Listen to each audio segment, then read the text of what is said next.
Africa is a continent full of conflict, division, and more. And recently in the news, there's been a lot of talk about the Sahel, ECOWAS, Russian and French involvement, and most importantly, a possible big war in Western Africa. However, there's not really much online talking about why and how these conflicts began and what is really happening there. So this video will be a very broad background to West African geopolitics, as I think it is kind of like an African Cold War, and whatever has and will happen is important to know of. Now before I begin, I want to say that this style of video is going to be very different from what I usually upload, since this is going to be an analysis of pretty much everything you need to know type of thing. That being said, it will not be super detailed, so some stuff will be missed, and I am nowhere near an expert in the region. And I guess with that all being said, let us begin.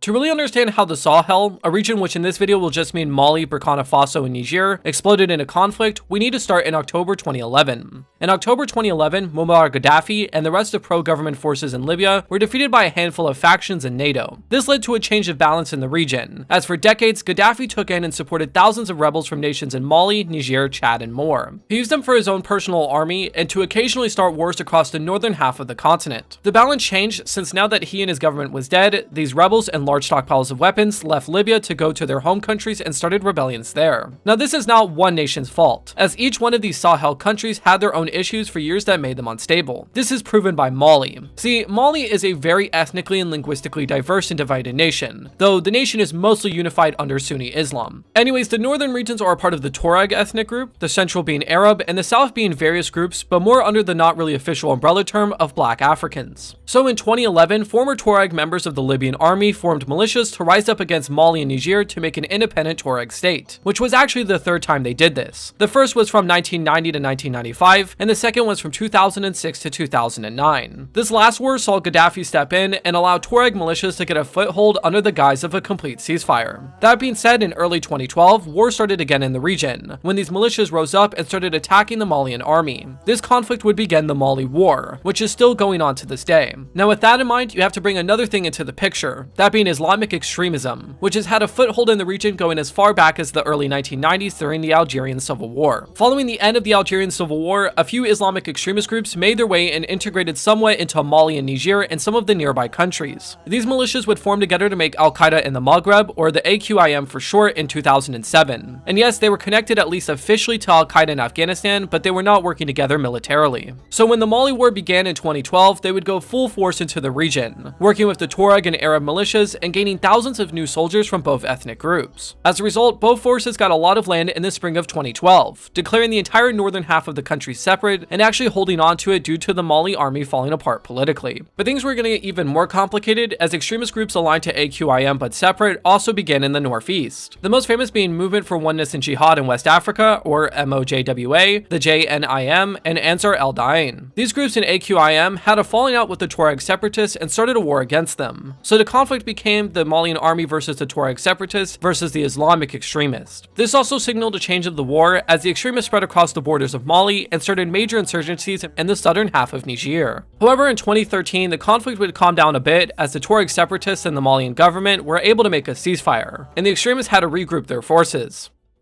So while that was going on in Nigeria, a similar but not entirely the same story was going on since 2002. See, Nigeria is divided between a Muslim north and a Christian south, which has led to a lot of violence but has been mostly under control as the governments in both regions are allowed to make their own religious laws. But in 2002, an Islamic extremist group called Boko Haram was founded in the northeast of the country by an Islamic preacher named Muhammad Yusuf. Yusuf sought to make all of Nigeria kick out Western influence and be under strict Islamic law, and would justify his goals by saying that the Nigerian state has oppressed Muslims for decades, and the rampant corruption in the state is proof that the Western-backed government wants to keep them down. So he'd spend the entire 2000s recruiting thousands of local men to join the group and stockpiling weapons from raided police stations. And in 2009, he would launch an uprising in the northeast, which was crushed by the Nigerian army. The Nigerian army would then kill Yusuf in custody, which caused the movement to get even more intense and would relaunch another uprising in 2010. This uprising was far more successful and would start the Boko Haram insurgency, which still goes on to this day. This war is especially deadly as Boko Haram has targeted thousands of civilians, and the Nigerian army has at points been in back and forth offensives with horrific casualties. But we will come back to this in a bit. By 2014, the war in Mali had restarted again and turned in the Malian army's favor, as they were able to unite once again and with the help of the French and the international community, pushed into the northeast, cutting off two halves of the insurgency.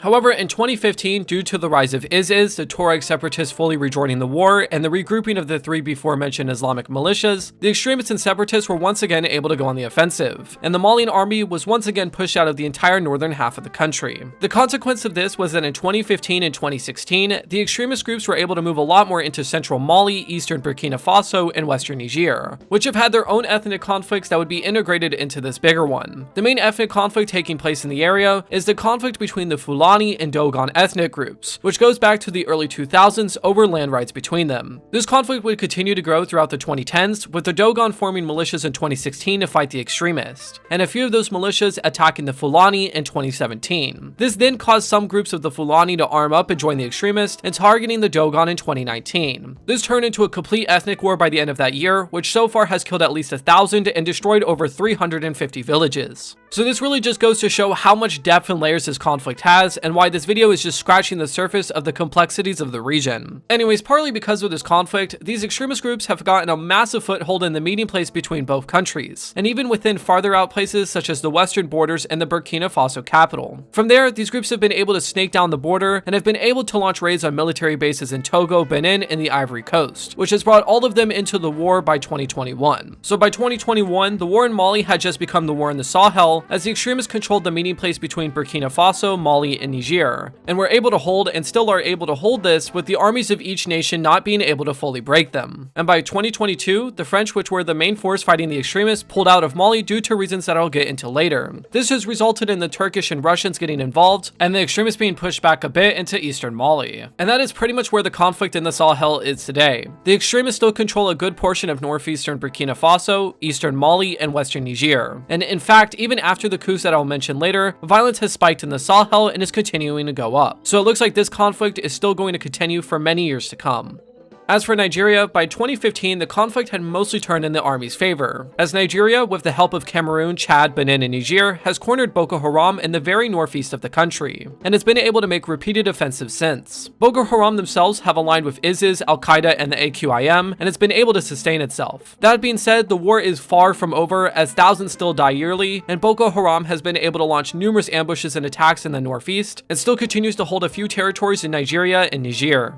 Overall, what is very important to note is that all of these conflicts, except for the one with the Tuareg separatists and the Fulani and Dogon, are not really a civil war. The extremist groups don't have massive holds over the places they take, and the populations within these captured places do not line up to join their armies. These groups are honestly not even that big, with some estimates saying that they only really number in the couple of thousands. They just seemingly have been able to be so successful because they are able to sustain themselves by capturing and selling gold from mines, and using ethnic and religious differences to get more people within their ranks. While the opposing government forces of each country have been divided on ethnic or religious lines, and has large amounts of corruption that keeps them from being the most effective they can be.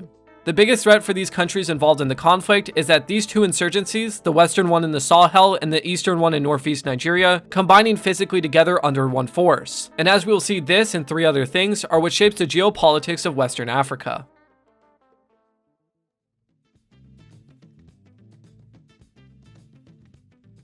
Coups are as unanimous to Africa as peanut butter is to jelly. Coups have reshaped and changed the continent since the 1970s, and although the way they have been done is the same, the reasons why have changed. Since 2020, there have been 6 coups and 3 attempted ones in West Africa. So let us understand what has caused each one of the recent coups in West Africa, and then kind of do a more analytical look of why there's been a wave of them. Starting with Mali, there was a coup in March 2012 which overthrew President Amadou Toumani Touré. This was due to him poorly managing the country's food crisis and him providing not enough support to the army in their war. And this would kind of be the background to what would come later on. Starting in March 2020, elections began in Mali with the dominant party Rally for Mali, led by President Ibrahim Boubacar Keïta, winning once again. This was met by controversy as Keïta forced a constitutional recount which gave him a majority. From there, mass protests against this entire rule began as he was seen as corrupt with possibly rigging the previous elections in 2018 and his handling of COVID. These protests would form under the title of M5 and would ramp up in June, resulting in Keïta sending the military to stop the protest. This would turn violent in July with the military shooting on some of the protesters, and because of this, some of the army high command also got sick of Keïta's rule and overthrew him on August 18th. The new leader, General General Assimi Goïta set up a transitional government under the former Minister of Defense Ba Nada. This government was not very much liked by the M5 and the public as a whole, so Goïta launched another coup in May 2021 and just appointed himself president till something could be worked out. This has been praised by most of the public, and Goïta has been president of Mali ever since. Burkina Faso was led for nearly 2 decades by an army captain named Blaise Compaoré, who himself overthrew the widely beloved Thomas Sankara in 1987. Compaoré, since around 2010, was facing numerous political crises, such as an attempted student revolution in 2011, and that he overstayed his 2-term limit. These factors, him trying to get a 4th term, and just general corruption and discontent with his politics, led to a mass revolution in October 2014 that overthrew him as president. The next year would see more crises as the extremists started attacking the army, and a few units tried launching a coup which massively failed. But later that year, a new president was finally elected, that being Roch-Marc Kabri. And he was well liked for a few years till people slowly got sick of him due to corruption and lack of control over the extremist, which in fact actually resorted to him making negotiations with the extremist. And because of that last part, the military was also now sick of him, so in January 2022, a general named Paul-Henri Damiba couped him as the new president. This was supported by the population and army at first, but he was unable to really beat back the extremist, and even he resorted to negotiating with them. So another general named Ibrahim Traoré couped him as president 8 months later in September. Since then, it seems like Traoré has gone a lot more hardcore on the extremists, launching mass recruitment campaigns and launching intense offensives on occupied towns, which resulted in a massacre of the village of Karma, killing at least 60 civilians. Guinea, a coastal country I've not talked about yet, had a coup in 2008 which deposed a 24-year-long ruling leader, Lassana Conté. But after elections in 2010, the country was dominated by a new president named Alpha Condé, a politician who worked with the military after 2008. He would crack down harshly on the opposition, making a semi-police state using the army to crush protest and forced elections into his favor. Eventually, this led to mass protests in 2019 and 2020, which Condé would send the army to crush. This was successful, but he would then use it to change the constitution to give him unlimited terms. And that plus economic problems caused a military general who possibly was going to be demoted named Mamadi Doumbouya to launch a coup and overthrew him in September 2021. This was met by mass approval by the public, though as time has gone on, it seems his popularity is a lot more mixed as he will seemingly remain in power till 2025 at the least. I'm not really going to speak about Guinea for the rest of this video, so I quickly will say that Guinea is kind of between both worlds right now. They're not completely against France, but they are in support of the coups in Burkina Faso, Mali, and as we will see, Niger.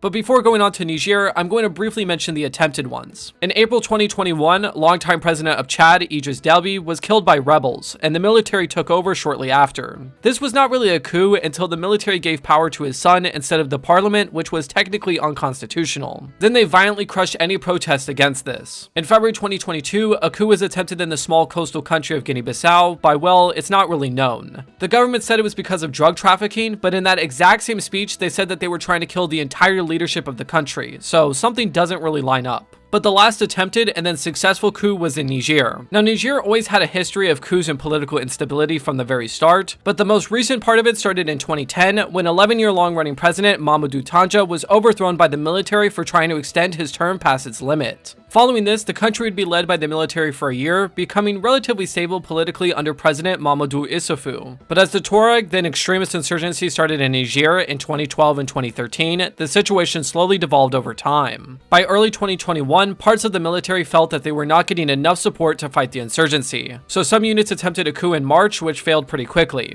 Later that year, elections were held across the country, which were pretty controversial but mostly fair, with the winning candidate Mohamed Bazoum becoming president. This controversy would continue as after the French departed Mali in the middle of 2022, Niger still remained a close ally and allowed French troops in the country, which a lot of the population was turning against due to the French being seen as colonizers once again, due to most of Niger's uranium solely going to France. During this time, at least 2 more coup attempts were made by parts of the army, but both were crushed or foiled before they could fully arose. This plus the increasing size of the insurgency in the west led to another coup on July 26, 2023. Now, I do want to say that the exact reasons for this coup are not really known, as it only happened a week ago. The military only gave the explanation that they wanted to free Niger from foreign influence, and that the previous government was not properly supporting the army against the extremists. I don't really believe this last part entirely, as over the last year, the army of Niger announced successes over both Boko Haram and extremists in the west, but it is possible. I think the real reasons come down to the military not really having a role in the politics of the country since 2010, which may be further backed up by the leader of the coup, Omar Chani, reportedly planned to be demoted by President Bazoum. So this combined with anti-French settlement and trying to get a better hold on the extremists probably led to the coup. Overall, these coups are a wave of change in the region, and are in a way much like the Arab Spring of a decade ago. The reasons for them seem to be 1. Commanders sick of politicians that don't really do much except line themselves and their close allies' pockets. 2. Soldiers sick of politicians that don't give full support to the military, and instead use the military gains to get more terms. 3. Generals who want to restore the prestige and role of the military in the public and politics. And 4. To limit or just straight out remove French influence from their countries. That being said, I don't think these coups really are for democracy or even any corruption. It's more of the military seeing a failure of democracy within the public and just taking control of things entirely to prevent the country from being further divided. As for where this wave of coups will go next, it's very hard to say, but I think if anywhere it will be Senegal, Togo, or Guinea-Bissau. Senegal has been one of the most stable democracies in West Africa, but in the last 4 years a politician named Ousmane Sonko has taken over the youth, and his party, Patriots of Senegal, has gotten over a third of the parliament in 2022. But the problems began in 2021 when he was accused of sexual assault of a woman and was arrested for that plus disrupting the peace. This caused a series of protests which then escalated to riots before the police got a hold of the situation. After this, Sonko was released on bail where he would say that the trial and the accusations were a sham. Then in July 2023, he was sent to jail for the charges and a few others, which saw mass protests and riots across the country. And some within the party have called for a coup, much like in Mali and Guinea. The last updates was that on July 31st, the Senegalese government, specifically President Macky Sall, disbanded his party, shut off parts of the internet, and sent in the army. And as of the making of this video, riots still dominate the streets of Senegal. Anyways, Togo has been led by the same family since 1967, which has seen occasional protests and riots, which the police and army has crushed. And Guinea-Bissau honestly does not seem entirely stable. Outside of that, I don't really think it will spread to Ghana, Nigeria, or Benin, but Ivory Coast has a small possibility due to ongoing political problems. So with that out of the way, let us now take a break from just West Africa and look at the two main international players in these conflicts and how it has changed the geopolitics of the region.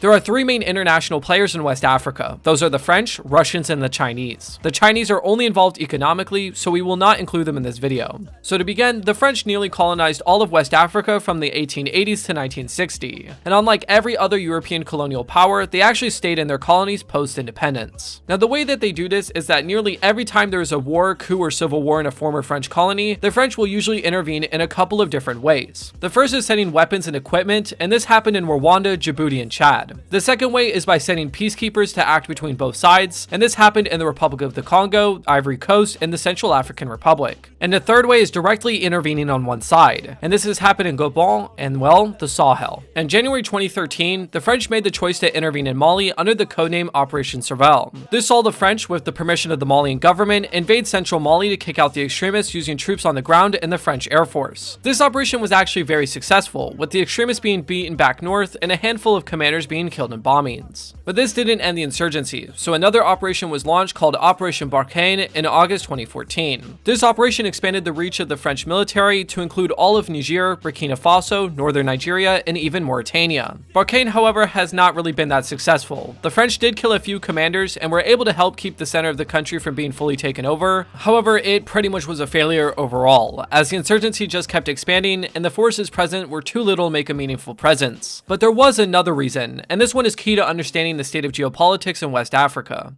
Anti-French feelings in Africa go as far back as the French arrival, but these feelings have been quieted by colonialism, French aid after independence, and numerous internal political and militaristic conflicts. However, in the late 1990s, these feelings started to boil when the French started to drop off their aid to Africa, but kept up their military presence and extraction of resources. And this would continue into the 2000s, as the continent was relatively peaceful and people were now getting access to the internet. And with that, they would see just how big the presence was of the French and how much they were getting from each country. This would ramp up in the 2010s when social media led to a surge in people saying that Africa needs to be free of European neocolonialism, which was defined by people saying that the French are stealing resources and so politicians and so place were in the pockets of the French. This came to a head in 2015 and 2016 when the French force in the Central African Republic was accused of massive sus abuse crimes against the local population. This, combined with the French force really failing to make a difference in the conflict, led to the public as a whole pretty much booing the French out of the country. This would spread to West Africa as the French supported all of the leaders that would be couped and was failing to crush the insurgency. So as the wave of coups spread from 2020 on, each one has taken the approach of being anti-French and even going as far to kick the French out militarily. This started in Mali in May 2021, when after the second coup, the French threatened to stop working with the Malian army, to which the Malian army just said okay and asked them to leave by the spring and summer of 2022. This was followed up by both coup leaders in Burkina Faso demanding that the French leave by February 2023.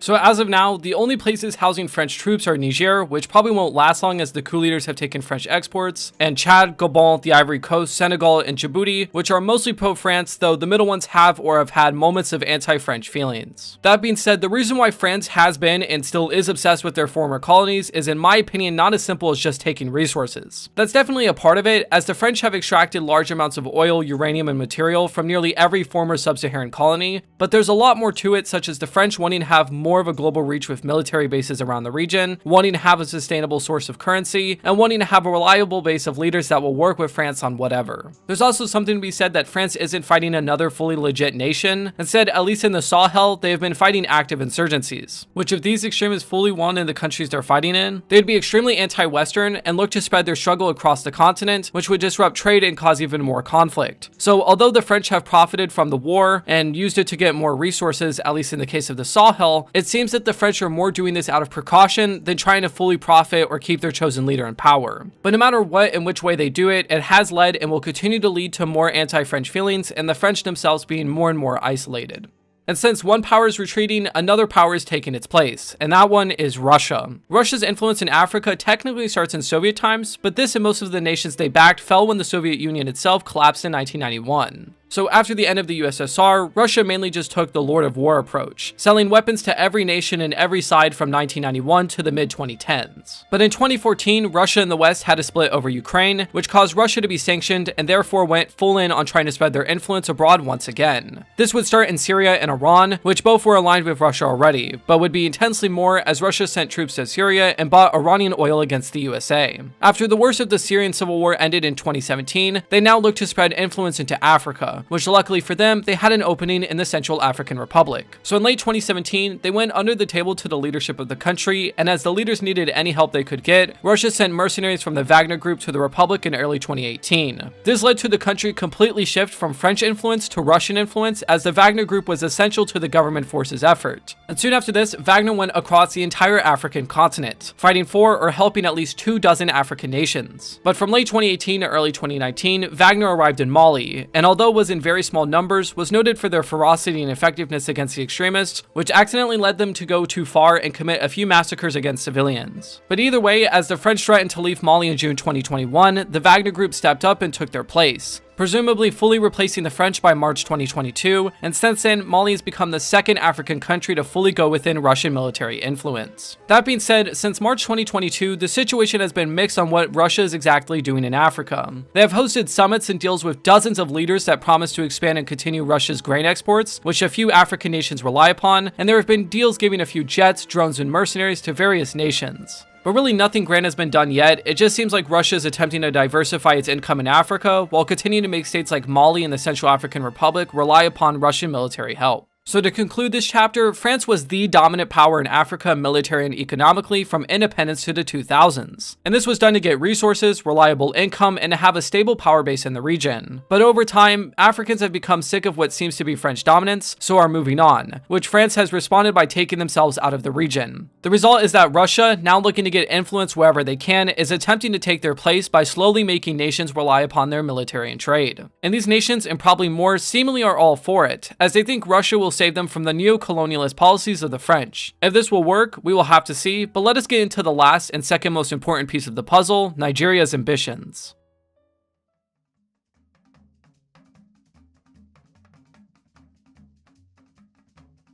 Nigeria since the late 1990s has been the dominant power in West Africa, having a gigantic population and the biggest economy in the region. Their foreign policy since then has been to promote democracy across the region at any cost, and to step in and mediate conflicts between or inside nations. The purpose of this is to hopefully create stable governments that will then keep themselves up long enough to create good trade and cooperation between each country and the wider world as a whole. For Nigeria, they base this claim off the history of their own nation, which for those who don't know, had a horrific civil war in the late 1960s and numerous coups throughout the next 30 years. These coups and civil wars killed millions and brought down the wealth of the country massively. So after turning mostly democratic in 1999, they would look to prevent any more of this in West Africa through peacekeeping and creating democracy. They do this through an organization called ECOWAS, or the Economic Community of West African States. And ECOWAS makes up the entirety of West Africa and was originally just made to promote trade between all nations. But after Nigeria's stability, it has been used as a way to mediate and, as we will see later, intervene on anything that may threaten Nigeria's ideals on how to create stability. This was first seen in Guinea-Bissau, Sierra Leone, and Liberia, as all three nations were in brutal civil wars that combined killed at least 350,000 people. Now, ECOWAS was deployed to these conflicts as early as 1990, but they were mainly just peacekeepers that were somewhat aligned with government forces. But by 1998, as these conflicts dragged on, Nigeria took more of a direct role as a mediating force. As in that year, Nigeria launched a war on the rebel forces in Sierra Leone as they refused to stop fighting during peace agreements, and would continue to fight till a peace was signed in the ECOWAS country of Togo.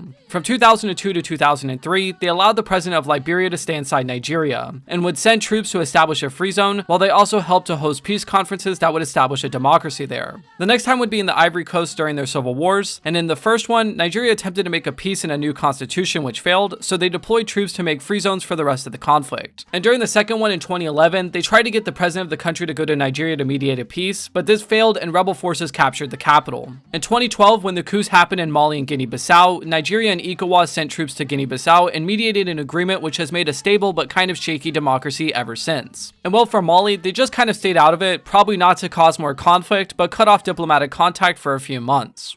The real turning point came in 2017 when in the Gambia, a very small coastal nation within Senegal, had kind of an electoral coup as the leader for 20 years, Yahya Jammeh, refused to step down even though the election said he lost. So he then did kind of a military coup, which Nigeria then called completely illegitimate. So ECOWAS just invaded the Gambia and occupied it, giving the presidency over to the winning candidate Adama Barrow. This really signals a change as ECOWAS before was mostly mediators in conflict and only fully intervened if one side was not adhering to peace agreements. But this was a full intervention for one candidate that was supposedly adhering to democracy while the other wasn't, and we will come back to this in a bit. As the wave of coups began in August 2020, Nigeria was at first against it, but only in a condemnation type of way. But when the second coup occurred in Mali, they fully turned against them. They would do this by suspending Mali from ECOWAS, making it pretty much kicked out till democracy could be restored. When the coup occurred in Guinea, Guinea was also kicked out, and Nigeria then applied sanctions on both Mali and Guinea. And when Burkina Faso had its coups, they were also kicked out and sanctions were applied. But the coup in Niger is possibly going to change everything. See, unlike the before mentioned nations, Niger is actually of huge importance to Nigeria, as they are the second main fighting force against Boko Haram and controls the intake of water from the Niger River. But there is something that many people also don't bring up a lot, and that is Niger is important if Nigeria wants to fully connect its gas to Europe. There's a proposal called the Trans-Saharan Pipeline, which goes from Nigeria through Niger and into Algeria,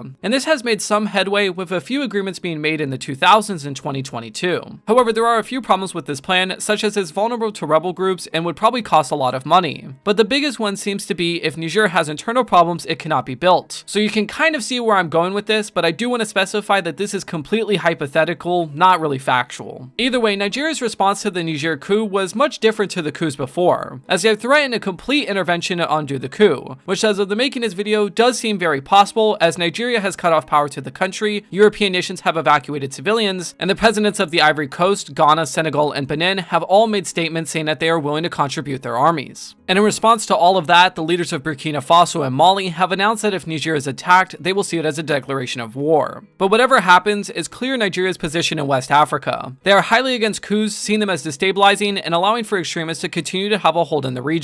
They believe that the only way West Africa can go forward is by democracy and economic cooperation, even if it is corrupt or flawed, and that internal mediation is key to peace. It seems that in Nigeria's view, the only way to fight this geopolitically going forward is no longer by sanctions or demands. It has to be once again direct intervention.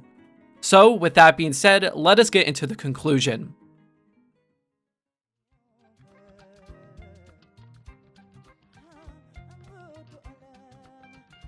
West Africa at the moment is in a very crucial phase. There are three clear blocks. One advocating for the military to rise up and take power for the people, failed by corrupt Western-backed democracies. One advocating for an Islamic extremist empire that will destroy any non-religious government. And one advocating for Western-style democracy, no matter if it is corrupt or non-coherent. All three of these groups have opposing ideologies and ways of getting power, and are already colliding both politically and seemingly militaristically. But as West Africans fight for their future, two former empires are vying for influence. influence. One on the retreat after decades of being the sole power on the continent, trying to hold on to their grip on resources and their influence on politicians, and the other entering after decades of decline, trying to gain their grip on resources and backing whatever governments are against the other guy. Whatever comes next, if ECOWAS goes to war, or if the seemingly new Cold War goes on, China will make money.